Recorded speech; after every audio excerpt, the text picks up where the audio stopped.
warahmatullahi wabarakatuh. Saya Cindy dari kelompok 4 akan menjelaskan tentang menciptakan ekuitas merek. Nah, pada kesempatan kali ini saya akan membahas beberapa alasan mengapa sebuah merek untuk produk itu sangat penting bagi kesuksesan bisnis, baik dalam skala besar maupun skala kecil. Kalau kita akan membahas pentingnya merek, maka kita harus mengetahui dulu arti dari merek itu sendiri.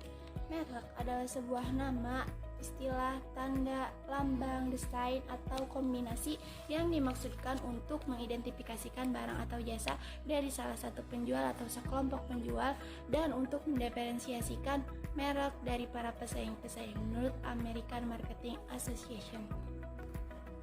Jadi maksudnya adalah merek itu bisa membedakan antara satu produk dengan produk lainnya, dan sesuatu barang yang udah bermerek gitu ya bakal lebih menambah image para konsumen untuk membelinya karena lebih dipercaya daripada yang tidak bermerek.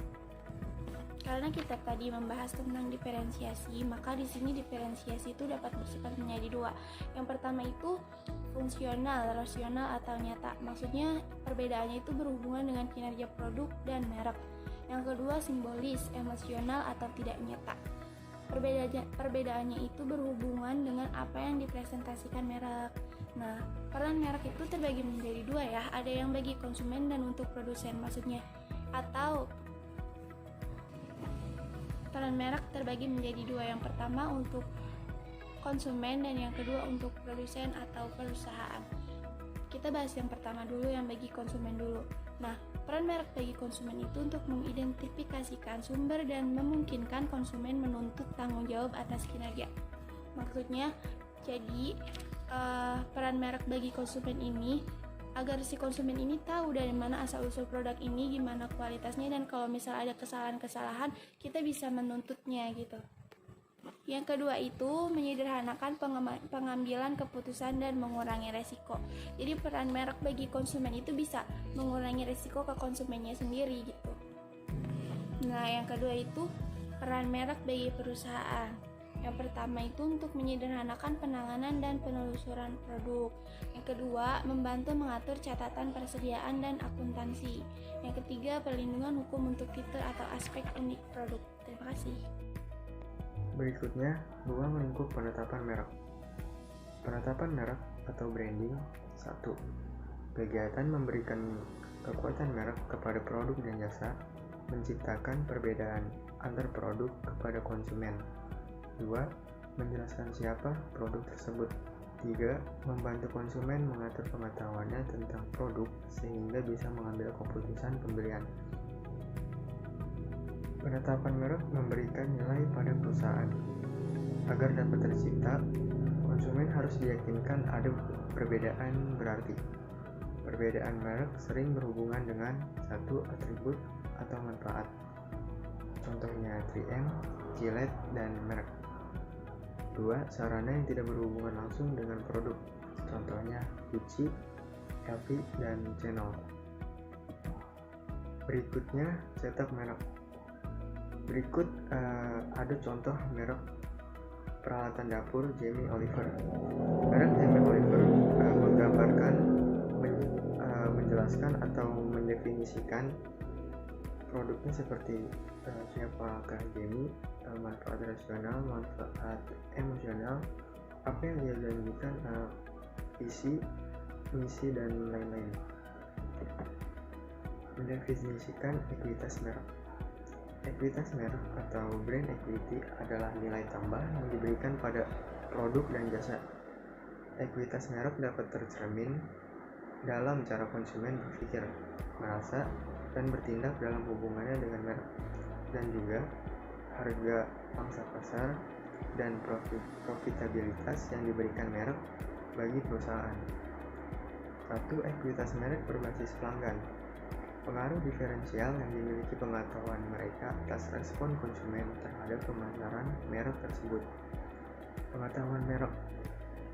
Semua pikiran, perasaan, citra, pengalaman, keyakinan, dan nilai-nilai yang berhubungan dengan merek.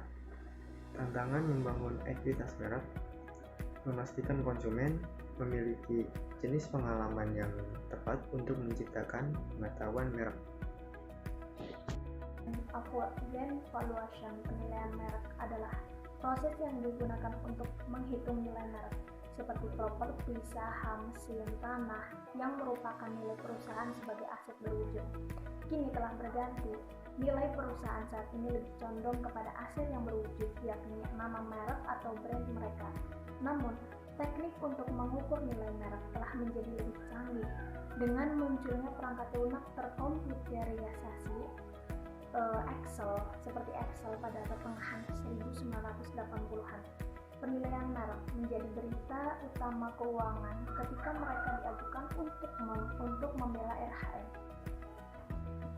Merek dinilai karena berbagai aspek, alasan seperti untuk sengketa tanah, sengketa hukum, manajemen bisnis, strategis komunikasi internal, dan masih banyak lagi. Model untuk menilai merek mengikuti prinsip manajemen yang membutuhkan pengetahuan dan pengalaman khusus untuk penerapan model penilaian seperti ini. Berikutnya adalah brand. Brand adalah brand equity dan adalah nilai tambahan yang diberikan oleh produk dan jasa. Konsultasi riset pemasaran Millward Brown dan WPP mengembangkan model kekuatan merek brand di mana pada intinya terdapat piramid brand dynamic. Menurut model ini, penggunaan merek mengikuti sederet langkah yang berurutan masing-masing bergantung pada penghasilan dan pencapaian yang langkah sebelumnya. Tantangan bagi pemasar adalah mengembangkan kegiatan dan program yang akan membantu konsumen bergerak menaiki piramid. Model Apgar memandang ekuitas merek sebagai kesadaran merek dan asosiasi merek yang bersama-sama menambah atau mengurangi nilai yang diberikan oleh produk dan jasa. Menurutnya, manajemen merek dimulai dengan mengembangkan identitas merek, sekumpulan asosiasi merek yang mewakili tujuan dan janji merek kepada pelanggan, sebuah citra mereka yang aspirasional. Modal ekuitas merek, model resonansi merek. Tahap perkembangan merek. 4. Hubungan. Bagaimana hubungan Anda dan saya. 3. Respon. Bagaimana pendapat Anda. 2. Arti apakah diri Anda. 1. Identitas siapa Anda. Tujuan penetapan merek pada setiap tahap. Moralitas yang intens dan intens. Reaksi positif dan dapat diakses. Titik persamaan dan dapat diakses. Kesadaran merek dari luar. 3. Penggerak utama ekuitas merek. 1. Pilihan awal untuk elemen dan identitas merek yang membentuk merek, nama merek, URL, logo atau lambang, karakter, slogan, lagu, dan lain-lain. 2. Produk atau jasa serta semua kegiatan pemasaran dan program pemasaran pendukung yang menyertainya. 3. Asosiasi lain yang diberikan secara tidak langsung dengan menghubungkan merek tersebut dengan beberapa entitas lain. Ekuitas merek contoh Nike, Speedy, Venus, dan Kukubima Energy. Elemen merek adalah pemberian nama dagang yang mengidentifikasikan dan mendiferensiasikan merek, yaitu logo, lambang, karakter, slogan, lagu, dan lain-lain. Lalu ada kriteria pilihan elemen merek, yaitu dapat diingat, berarti dapat disukai, dapat ditransfer, lalu dapat disesuaikan, dan dapat dilindungi. Dapat diingat sendiri yaitu mempunyai sebuah logo yang menarik untuk dapat diingat. Lalu ada perancangan pemasaran holistik. Perancangan holistik sendiri ada 3 tema baru pemasaran holistik, yaitu yang pertama personalisasi.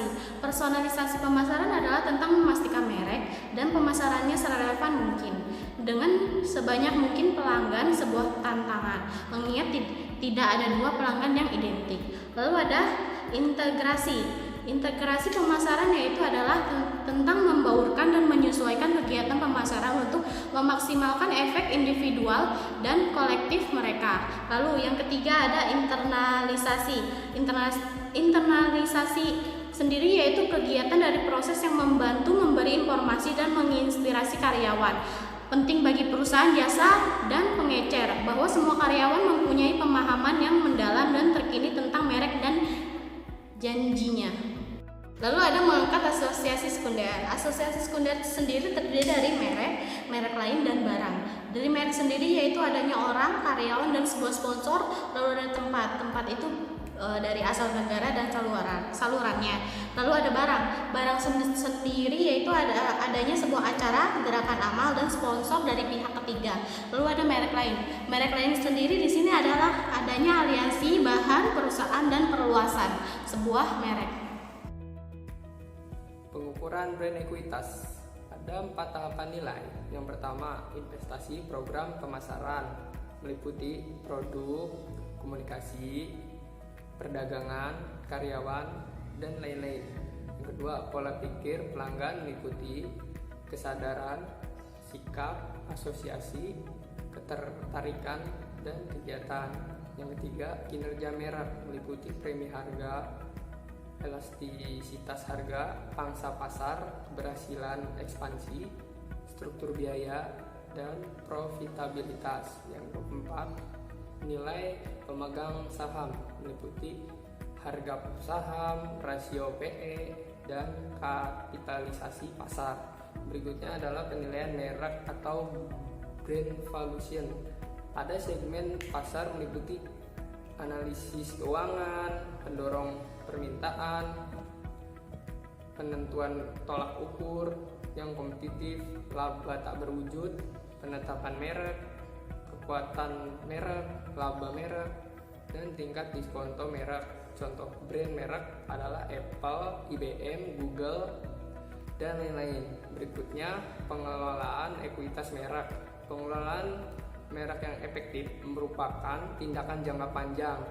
Penguatan merek contohnya Pepsodent, Coca-Cola, dan Heinz.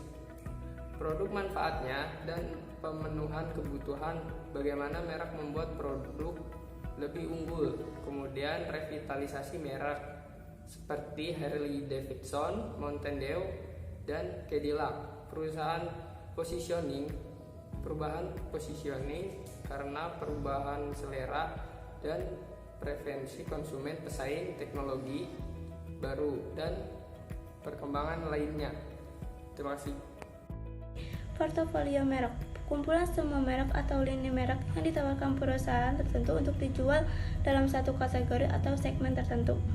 Peran khusus sebagai bagian dari portofolio, yang pertama flanker, merek petarung, yang kedua casco, merek untuk diperah atau dipertahankan, yang ketiga tingkat pemula kelas bawah, low and entry level, yang keempat prestige kelas atas, high end prestige.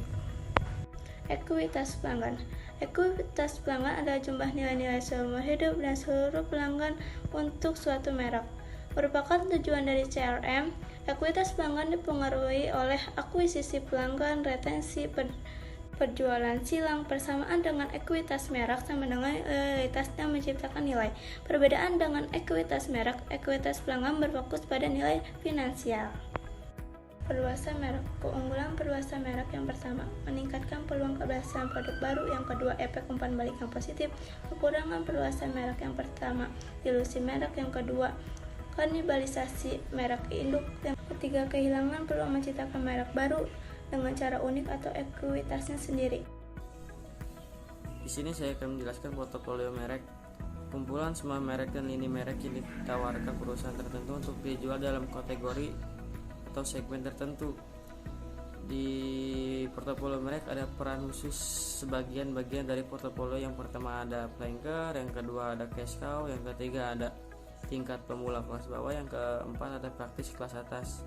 Sekian dari saya. Selanjutnya akan dijelaskan oleh Rosia. Lalu ada ekuitas pelanggan. Ekuitas pelanggan sendiri yaitu jumlah nilai-nilai seumur hidup dari seluruh pelanggan untuk suatu merek yang merupakan tujuan dari CRM.